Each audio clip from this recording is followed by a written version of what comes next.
श्री गणेशाय नमः. अवधूत चिंतन श्री गुरुदेव दत्त. श्री स्वामी समर्थ. जय जय स्वामी समर्थ.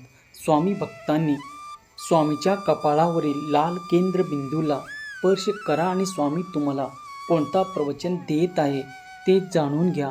श्री स्वामी समर्थ. अनंत कोटी ब्रह्मांड नायक राजाधिराज योगीराज श्री अक्कलकोट निवासी स्वामी समर्थ महाराजाच्या दिव्य अलौकिक आणि मंगलमय चरणी कोटी कोटी प्रणाम करून आपण आजच्या या अत्यंत पवित्र आणि अंतर्मुख करणाऱ्या विषयावर चिंतन करणार आहोत. मानवी जीवनाचा संपूर्ण पट जर आपण उघडून पाहिला तर आपल्याला असे दिसून येते की या भूतलावर जन्म घेतलेल्या प्रत्येक जीवाच्या पाठीमागे सुखाची आशा आणि दुःखाची छाया अखंडपणे लागलेली असते. सुख आणि दुःख या एकाच नाण्याच्या दोन बाजू आहेत. जेव्हा आयुष्यात सुखाचे दिवस असतात, जेव्हा सर्व गोष्टी आपल्या मनासारख्या घडत असतात, तेव्हा माणसाचे मन प्रफुल्लित असते. त्याच्या सभोवतातील माणसाचा मेळावा असतो आणि त्याला वाटत असते की जगणे अतिशय सोपं आणि सुंदर आहे. परंतु निसर्गाचा आणि संसाराचा नियम असा आहे की कोणतीही स्थिती कायम टिकून राहत नाही. सुखाचा काळ संपतो आणि नकळत दुःखाचे, संकटाचे आणि प्रतिकूलचे काळ डाग आयुष्याच्या आकाशात दाटून येतात. जेव्हा दुःखाचा प्रकाश किंवा कडक ऊन माणसाच्या आयुष्यावर पडतो तेव्हा तो हात धरून जातो. त्याचे मन कासावीस होते, त्याचे विचार चक्रावून जातात आणि त्याला सर्व बाजूने अंधार दिसायला लागतो. अशा कठीण, बिकट आणि प्रतिकूल प्रसंगी जेव्हा जर पाठीशी उभे राहण्याचे सोडून निघून जाते तेव्हा स्वतःची मनवणारी माणसं, नातेवाईक, मित्र आणि सगळे सोबती आपल्यापासून अंतर राखू लागतात. जेव्हा सर्व मार्ग बंद झाल्यासारखे वाटतात तेव्हा केवळ एकच अशी शक्ती उरते, भक्ताला कधीच एकटे सोडत नाही आणि ते दिव्य शक्ती म्हणजे आपले परमपूज्य, कृपाळू आणि भक्त अभिमानी श्री स्वामी समर्थ महाराज. स्वामीची महिमा हा मानवी बुद्धीच्या, तर्कच्या आणि शब्दाच्या पलीकडे आहे. ते केवळ एक ऐतिहासिक पुरुष किंवा एक काळात वावरून गेलेले साधे संत नव्हे, तर ते ब्रह्मांड चालक, साक्षात परब्रह्म आणि कोट्यावधीस भक्ताचे तारणहार आहेत. स्वामीचा महिमा असा आहे की जिथे मानवी प्रयत्न थकतात, तिथे वैज्ञानाची आणि विज्ञानाची सीमा संपते. तिथून स्वामीच्या कृपेची आणि चमत्काराची सुरुवात होते. भक्ताच्या दुःखात धावून जाणे आणि त्याला मायेचे छत्र देणे हा स्वामीचा सहज स्वभाव आहे. संसारात वावरताना माणसाला अनेक प्रकारचे दुःख छळत असतात.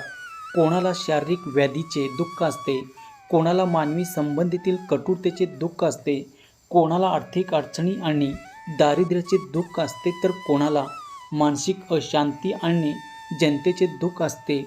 दुःख कोणतेही असो, जेव्हा भक्त अतिशय आतुरतेने, व्याकुळतेने आणि आनंदायी स्वभावाने स्वामीचा धावा करतो तेव्हा स्वामी त्याला कधीही निराश करत नाही. स्वामीचे "भिवू नकोस, मी तुझ्या पाठीशी" हे अभयवचन केवळ शब्द नसून तो प्रत्येक भक्तासाठी एक जीवन, शाश्वत आणि प्रत्यक्ष अनुभवणारा महामंत्र आहे. हे वाक्य उच्चारताच भक्ताच्या अंतःकरणात एक अद्भुत ऊर्जा निर्माण होते. ज्याच्या पाठीवर साक्षात परब्रह्माचा हात आहे त्याला या विश्वातील कोणत्याही गोष्टीची भीती बाळगण्याचे कारण उरत नाही. स्वामीचे हे वचन भक्ताच्या निराशा झालेल्या मनाला पुनर्जीवन करतो, त्याच्या कोसळलेल्या धैर्याला पुनश्च उभारी देतो आणि त्याला संकटाशी मुकाबला करण्याची एक अलौकिक ताकद प्रदान करतो. येथे एक गोष्ट आपण अत्यंत गांभीर्याने समजून घेतले पाहिजे की स्वामीसारखा गुरु पाठीशी असणे म्हणजे आयुष्यातील सर्व देह जादू कांडी फिरवल्यासारखे एका क्षणात नाहीसे होण्यासाठी. माणसाच्या आयुष्यात येणारे दुःख हे त्याच्या पुनर्जीवनाच्या किंवा या जन्माच्या संचित आणि प्रारब्ध कर्माचे फळ असते. सृष्टीच्या नियमानुसार प्रत्येक जीवाला त्याच्या कर्माचे फळ भोगावेच लागतात. खुद्द भगवंत किंवा गुरुसुद्धा सृष्टीचे हे नियम सहज मोडत नाही. परंतु मग गुरु पाठीशी असल्यास खरा अर्थ आणि फायदा काय? तर जेव्हा स्वामीसारखा समर्थ गुरु भक्ताच्या सोबत असतो तेव्हा हे दुःख सहन करण्याचे, त्या दुःखाचा भार पेलण्याचे आणि दुःखाच्या काळातही आपले मानसिक संतुलन घडवून देण्याचे अनेक शक्ती भक्ताला प्राप्त होतेच राहते. पण भक्ताचे ते संकट झेलण्याची क्षमता 1000 पटीने वाढते. जर दुःखाची लाट 100 किलोची असेल तर स्वामीच्या कृपेमुळे तिला भक्ताला फुलासारखे हलके वाटू लागते. दुःखाच्या काळात माणूस तुटतो, कोलमडतो आणि निराश होतो, परंतु ज्याच्या हृदयात स्वामीचे स्थान आहे, ज्याने स्वामीच्या चरणी आपले सर्वस्व अर्पण केले आहे, तो फक्त दुःखाचा प्रकट ज्वालामधून हसमुखाने बाहेर पडतो. त्याच्या चेहऱ्यावरील शांती आणि मनातील धैर्य कधीच नष्ट होत नाही, कारण त्याला पक्के ठाऊक असते की माझे स्वामी मला यातून सुखरूप पार पाडणार आहेत. स्वामीच्या नामात आणि ध्यानात एक विलक्षण चेतना आणि संजीवनी दडलेली आहे.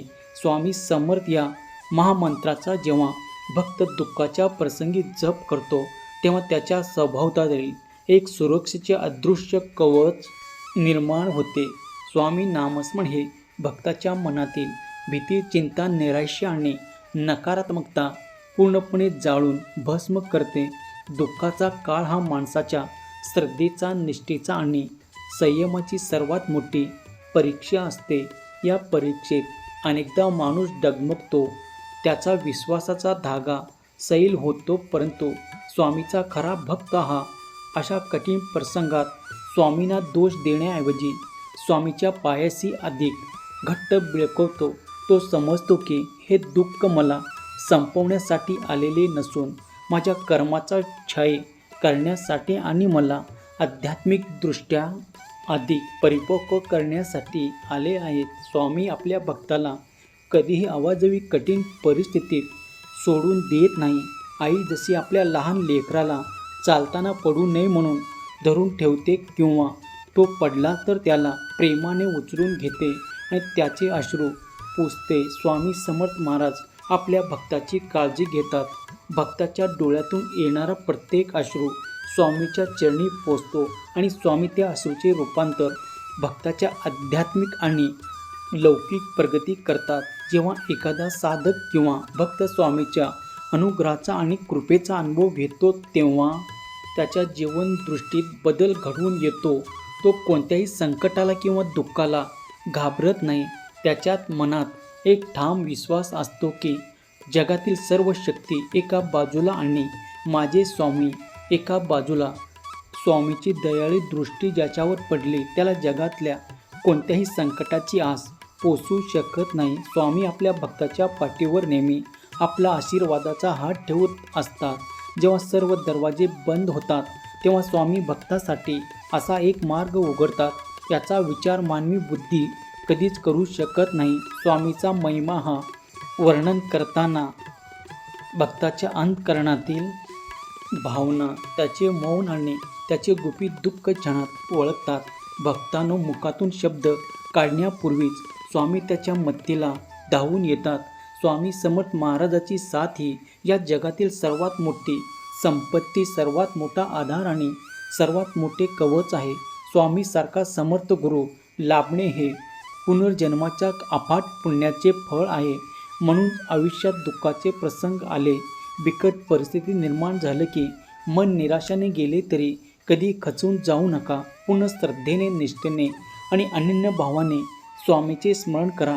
स्वामी, मी तुमचा आहे आणि तुम्ही माझे आहात, ही भावना अंतःकरणात दृढ ठेवा आणि स्वामीचा महिमा अगाध आहे.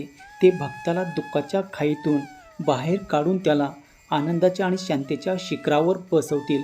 स्वामीची साथ हीच आपल्या जगण्याचे सार्थक आहे आणि त्याच्या कृपाक्षेत्राखाली राहून प्रत्येक दुःखाचा पराभव करत जीवनाचा खरा आध्यात्मिक विजय मिळवणे हेच प्रत्येक भक्ताचे अंतिम ध्येय असले पाहिजे. भिवू नका, खचू नका, कारण श्री स्वामी समर्थ महाराज नेहमी आपल्या सोबत आहे आणि कायम राहतील. श्री स्वामी समर्थ. धन्यवाद.